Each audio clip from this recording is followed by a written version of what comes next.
Setahun pemerintahan Prabowo Gibran, Selyos beri skor 3 dari 10. Lembaga Riset Center for Economic and Law Studies Selyos merilis hasil survei evaluasi 1 tahun pemerintahan Prabowo Gibran yang genap memimpin pada 20 Oktober 2025.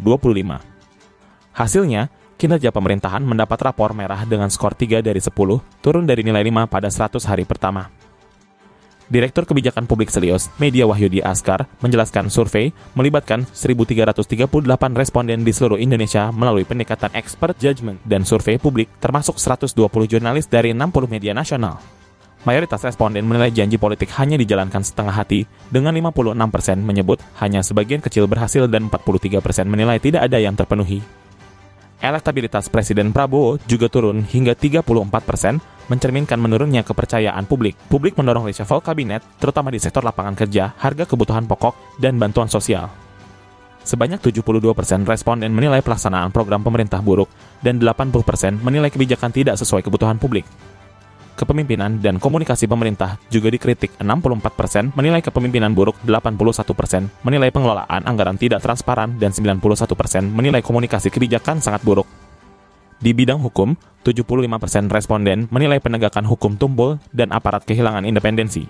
Revisi UU TNI juga menuai kritik karena memperluas peran militer di sektor sipil dan ekonomi.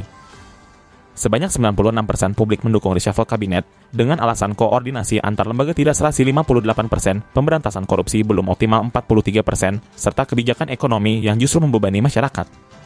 84% responden menyebut pajak memberatkan dan 53% menilai stimulus ekonomi tidak membantu kebutuhan harian. Peneliti ekonomi Bahrul Fikri menilai rendahnya penilaian publik menunjukkan gagalnya kebijakan ekonomi menjawab tekanan biaya hidup. Ia merekomendasikan perbaikan arah kebijakan, penyederhanaan pajak, peningkatan efektivitas bantuan sosial, dan penghentian program yang tak berdampak termasuk MBG. Selain itu, 98% responden mendukung pemangkasan nomenklatur kementerian agar pemerintahan lebih efisien. Selyos juga merilis 10 pejabat dengan kinerja terburuk yang dinilai layak diganti. Peneliti Selyos, Galode Muhammad, menegaskan bahwa penurunan kinerja telah berlangsung serius sepanjang tahun pertama dan menjadi isyarat bagi Presiden Prabowo untuk melakukan evaluasi total dan reshuffle kabinet.